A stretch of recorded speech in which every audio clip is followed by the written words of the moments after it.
I've been a freelancer for about 25 years now. It's quite a while. And if you're considering becoming a freelancer, or if you already are one, but you're struggling to get new clients or retain the clients you already have, then check this video out. It might be quite helpful. This is basically how I've managed my freelance business over the last couple of decades, and I want to share some valuable tips that I've learned along the way to increase my portfolio and generate more revenue for my freelance business. So welcome, let's have a chat.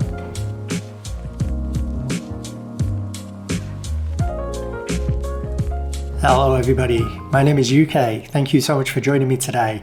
Now, I understand the perils of being a freelancer, especially in today's economy. The inflation, house prices, it's gnarly out there, and I get it. It's kind of why I'm making this video. And what I want to talk about first is what I think is quite possibly the most important factor to being a successful freelancer, and that is learning project management. Now, I don't mean go out and get a degree in it, anything crazy like that. What I mean is learn the fundamentals of how you can manage multiple projects, how you can manage your time efficiently, and how you can manage subcontractors to maximize value that you're offering to your clients through your services. So I want to give you some examples of how being a good project manager can increase the revenue generated on a per client basis, but also make it much easier for you to sell your services to new clients. And that is, here's a real world example. Say you're a photographer. Learn how to build basic portfolio websites. If you're a web designer, learn how to do a little bit of web development. Use popular CMSs. If you're a digital marketer, same thing. Learn how platforms work. Learn things like WordPress or Wix, Shopify especially.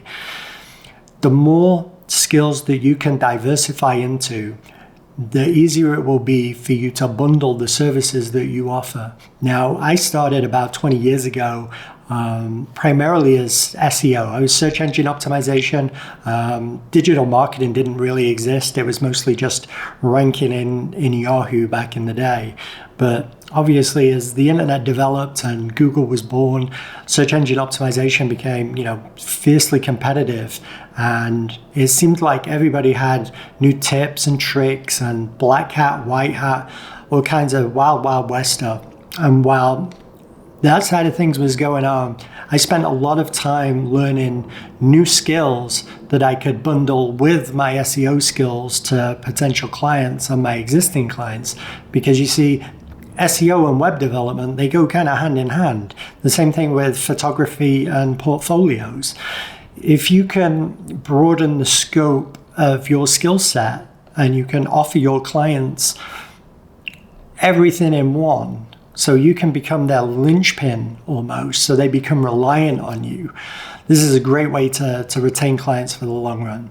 Now, I've had clients with me for 17 years. I think my current longest client's been with me now.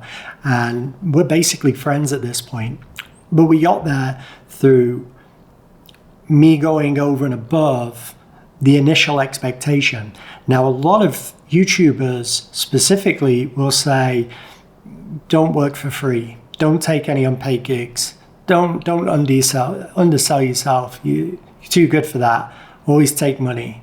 And I couldn't argue against this any stronger. Absolutely work for free. If you have an opportunity to get a new client and it means putting in a few hours of work to show them what you're capable of and you're good enough for the job, absolutely show them what you can do. 3 of my current 5 clients that I'm working with today, I've built these long-lasting relationships with and ultimately taken over all facets of their technical support, their website management, e-commerce management, you name it. But I didn't know how to do that when I started my freelancing. I was just a pretty good SEO guy. So now I can, competently build websites from scratch. I can manage domains and manage web hosting. The list is kind of endless. And it's really not difficult to learn these skills in this day and age. You can watch YouTube tutorials and figure out the basics real easy. So being a good freelancer, it kind of boils down to your ability to build relationships. What you don't want to be doing as a freelancer is door to door, pounding the pavement, sending out cold emails, cold calling. Not today, not in this world. Your work should be coming primarily from referrals. Now, if you're just starting out, you don't have anyone to refer you. Get your portfolio taken care of. Once you've got your portfolio taken care of, start doing some cheap gigs. And by cheap, I mean, if you have to work for free, then so be it, because you need to sell yourself. You need to learn how to sell yourself, and you need to learn how to sell your skills specifically. Move on to my next tip. Everybody is a potential client. When you're a freelancer, literally everybody you come into contact with on a day-to-day basis is a potential client for you. My current client base consists of a dog groomer, my property landlord, a guy I bought something off on Facebook Marketplace 7 years ago, my mechanic. Now, most of my clients have come from face-to-face meetings. And when I say my clients, I don't mean big $1 million mega corporations, small 5 to 30 people companies, even a mom and pop shop in there. These clients that have been with me for a long time now kind of rely on me to take care of basically everything they need when they need it. You need to be building relationships for the long term, because what's going to happen is you're going to have months where you don't get any new clients and old clients don't ask you for new work and you're struggling to make ends meet. If you've built up a relationship with your clients where you can charge a monthly service fee for maintenance or management, project management, this is where you're going to do really well. And I would highly recommend you stick to this, you focus on this. What you need is monthly revenue income from multiple different clients, reliable over a long period of time. Once you get to that point, you're pretty much set. Relationships really are the key to a successful freelancer. I can't tell you how many times I've been referred to other people from my already existing clients just based on me going a little bit further, like a little bit of the extra mile for them. I'll give you a great example. One of the clients who's been with me for about 6 years now, I gave him a quote. It was for a website with basic SEO and a small amount of social media management, digital marketing, that kind of thing. It was a third of the other quotes he'd received, a third. And when I gave it him, it included more. He couldn't believe it. And he said, there's no way you're going to deliver that. I mean, that's absurd. I knew going into it that I was going to take a hit. I knew I was going to, put in extra hours that I wasn't going to get paid for there and then. But I did it for a reason. And it's because the person I was building it for, his whole day-to-day life is going out in the world and talking to businesses, talking to clients. Like, his job is essentially all of the things that I don't want to do, he's doing them. And if I can do a really good job for him, I can have him go out into the world and do the bits that I don't want for me. And you know what? It worked. That client that I spent, an extra 10 hours of free work on has generated me 4, 5 referrals, tens of thousands of dollars in billable hours for that extra, little bit extra you just put in there. So I highly recommend as a freelancer, you always go above and beyond. It doesn't matter whether it's a $500 gig or a $5,000 gig.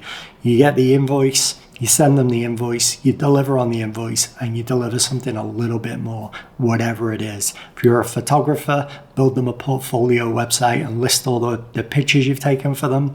If you're a web designer, do a little bit of SEO for them, show them what you've done.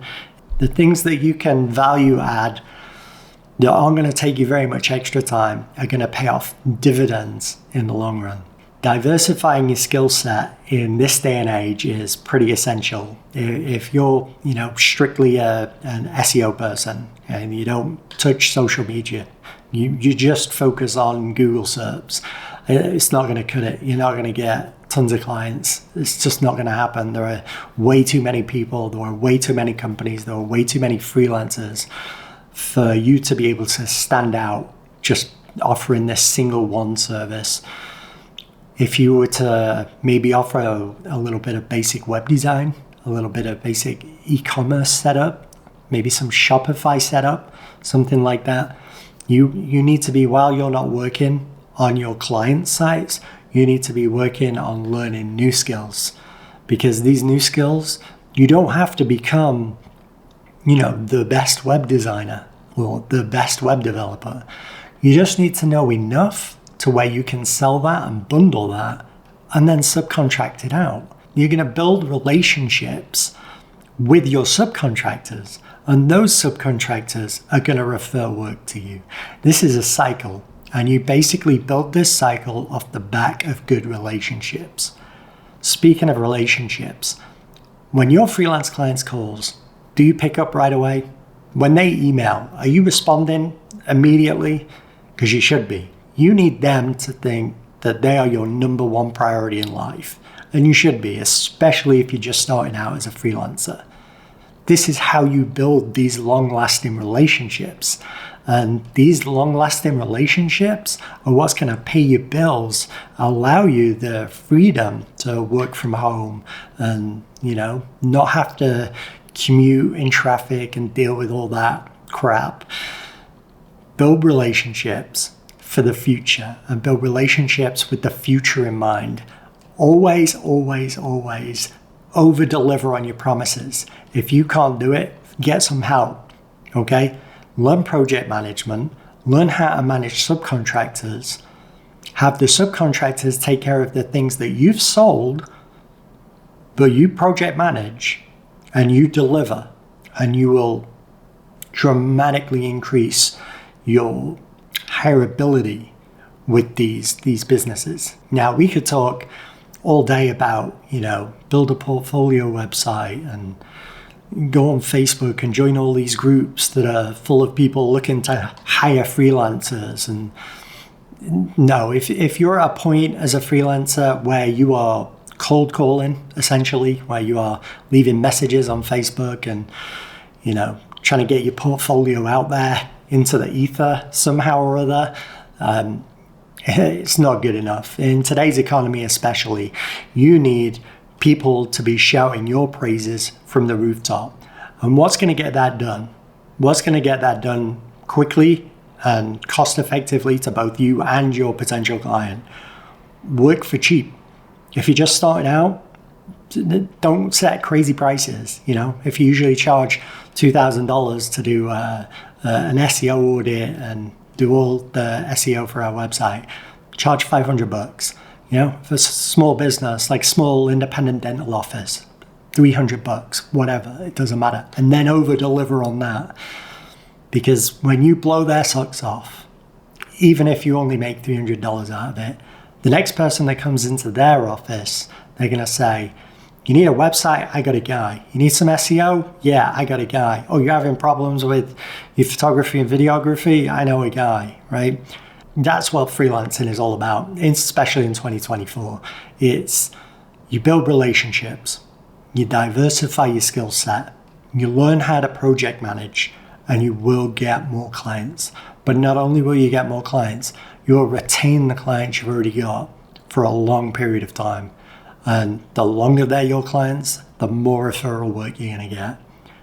Don't waste time. Things like Fiverr, Freelancer, working for pennies on the dollar, competing against international people who can afford to work for pennies on the dollar. Don't do that. Get your portfolio online. Start working for free if you have to and build up that network of relationships. It is critical. The second you get one or two really good clients who are going to go out there and sell you for you, you'll be winning. Thank you so much for watching. I'm sorry if this one was a little bit unorganized or all over the place. No script today, just me and you kind of hanging out in my living room here. I'd really appreciate any feedback. So if you could leave a comment down below, that would be fantastic. That would really make my day. Also consider liking and subscribing if this is your kind of thing. I'm going to go into a little bit more detail with if you do have to go down a cold call route as a brand new freelancer in my next video. So again, if that's something that you're potentially interested in, click the subscribe. But until then, thank you so much for watching. I've been UK. You've been fantastic. I'll see you in the next one.